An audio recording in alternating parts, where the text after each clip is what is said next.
Welcome to Scone, Bake, and Beyond. Hi, I'm Kathy, and I enjoy making scones, muffins, cookies, and all sorts of delicious baked goodies. Today, I'm going to show you how to make my Cranberry Pecan Bars. I made these for Thanksgiving, and they were a big hit. They have the perfect combination of the sweetness of the caramel, the tartness of the cranberries, and the crunchiness of the pecans. Your family and friends will love these bars this holiday season or any time of the year. So let's bake.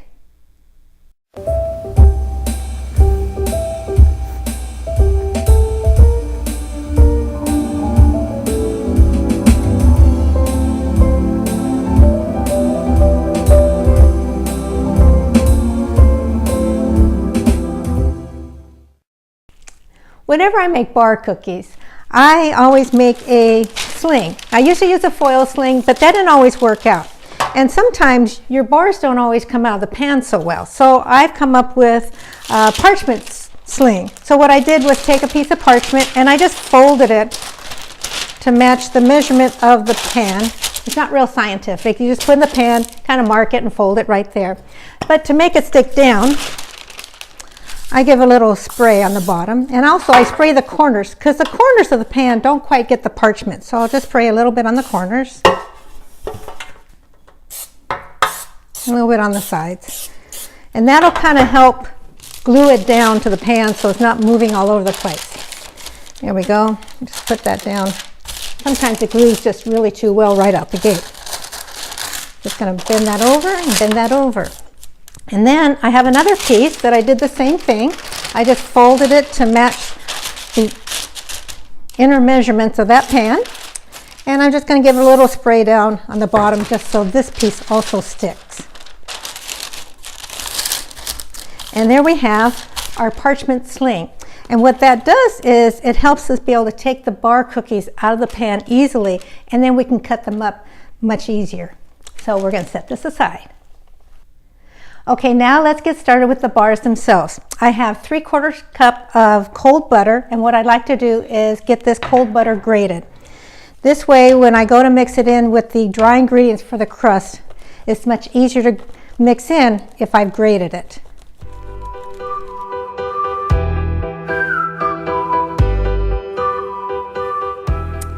Okay, there we go. It's all nice and grated. And I want to keep this butter cold, so I'm going to place this up just in the refrigerator. Okay, now it's time to put our crust ingredients together. So I have here 1/2 cup of toasted pecans.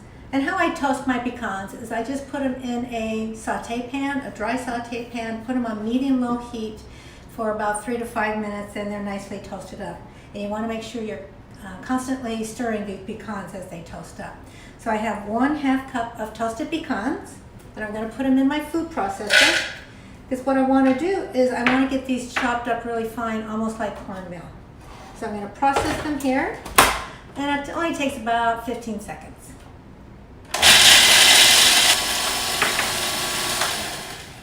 Okay, it's been about 10-15 seconds. It isn't all that long. So to that, and we have, and this is kind of, you'll have some larger pieces and a lot of smaller pieces. I just don't want to process this so much that it starts becoming pecan butter. I just want it finely chopped up, almost like cornmeal. There we go. And to that, I'm going to add 1.5 cups of unbleached flour. Try and get that in without making a mess. There we go. I have 1 cup of old-fashioned oatmeal and 1/4 teaspoon of salt. And we're going to give this a pulse about 10 times. And what that will do, it'll get everything mixed together, and it'll break down that oatmeal a little bit better, so the oatmeal will cook a little faster.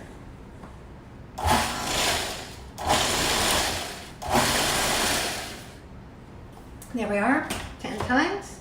It's nicely mixed up. Let me put this aside. I've got a mixing bowl here.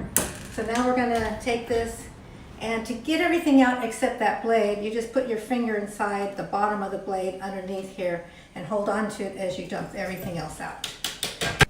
And to this, we're going to add 1 cup of brown sugar.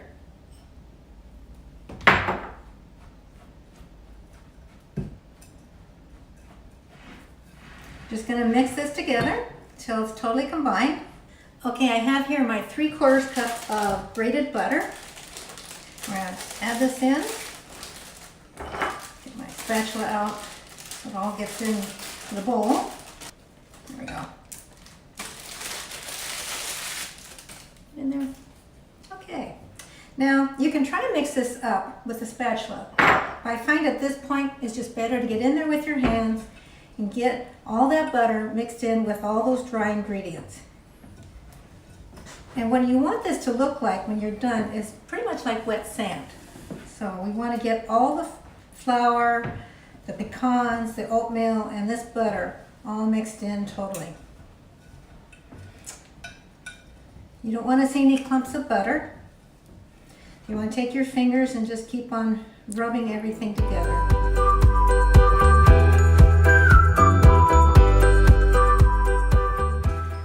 Okay, that looks really nice. I don't see any big clumps of butter anymore, and that's what I don't want to see. But also, if I go to push it together, it will clump up, but if I can break it right back up. And that's what we're looking for. No clumps of butter, and I can push it together and it stays together until I push it apart. All right, that looks great. Perfect. So now here's my prepared pan. We're just going to dump this in. There we go.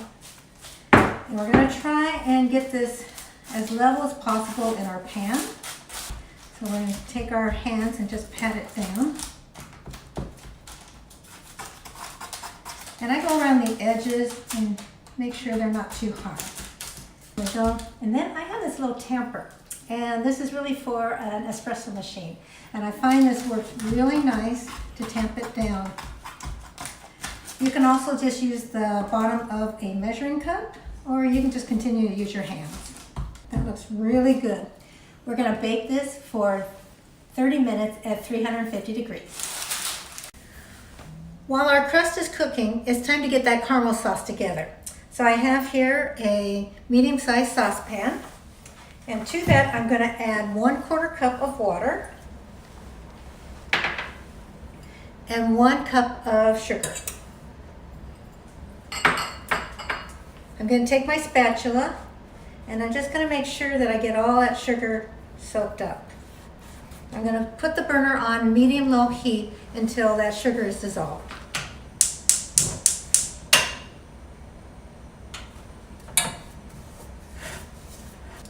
Now that my sugar is dissolved, I'm going to turn up the heat to medium-high, bring it to a boil. You don't want to touch it anymore at this point. You want to bring it up to a boil, and once it turns amber, we're going to add some cream to it. But be sure don't touch it with a spatula or a whisk or anything until we put the cream in. Okay, it's starting to turn amber. It's really light amber right now. And if your pan cooks a little uneven, or if your burner cooks a little uneven, you can just give it a little bit of swirl to get that amber color distributed around all of the sugar. There we go. And this will go to burnt really fast, so we just kind of want to watch that nice deep amber. All right, so I'm going to pour this in. Let that bubble up. And now we can add the whisk. And then we're going to stir this to make it nice and smooth. And I've turned off the heat, so we don't need to cook it anymore. And that was 3/4 cups of cream. I think I forgot to tell you that. So we just added 3/4 cups of heavy cream. And once this simmers down,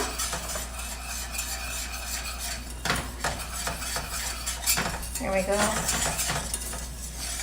We're going to add 3 tablespoons of room temperature butter.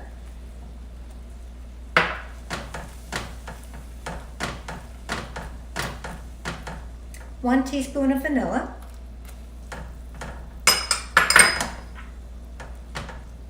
and 1/4 teaspoon of salt.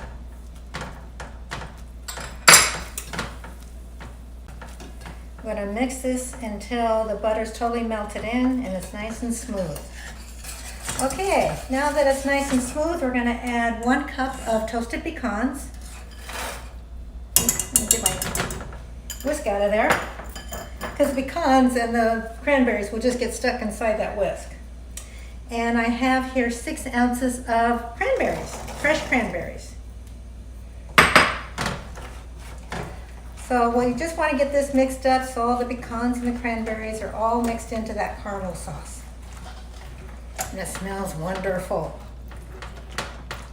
That's how easy caramel sauce is to make.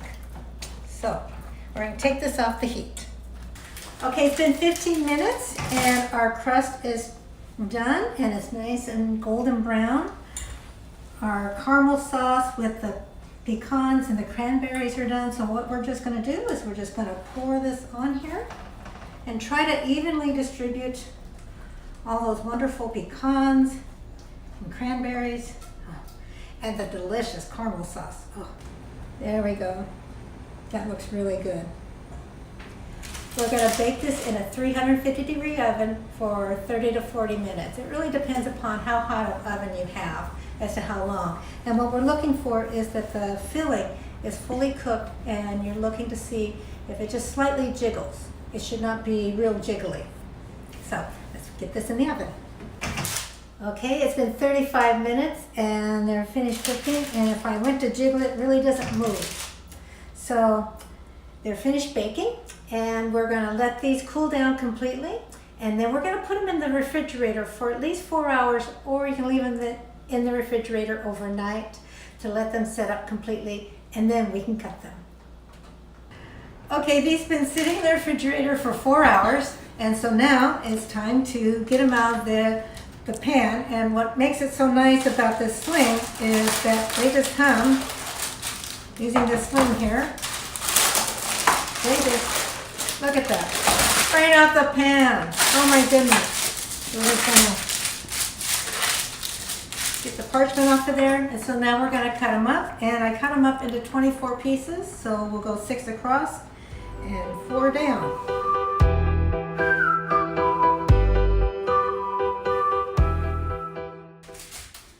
Oh, doesn't that look wonderful? Oh, these are so good. I'm going to take this one here so you can take a look at it. And now it's time to try it.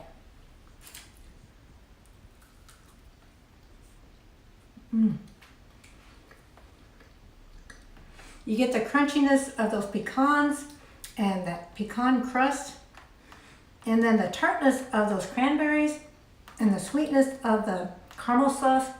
This is so good. Now you can eat this plain as a bar, or you can put on a plate and put a little whipping cream on it. But for me, I'm going to put on my favorite, ice cream. So we're going to put a little ice cream on this. Come on, there we go. Scoop up some ice cream here. I'll put that right on top. This is going to be so good. Let me get a fork out. There we go. I have a little bite with ice cream. This is so good. So there we go. It's a little firm because I just took it out of the refrigerator.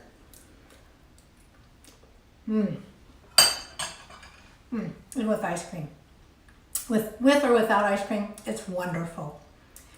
For the complete recipe, please go to my website, sconebaking.com. If you like this video, please give it a thumbs up, and please subscribe for future videos. I hope this inspires you to bake. Thank you for watching.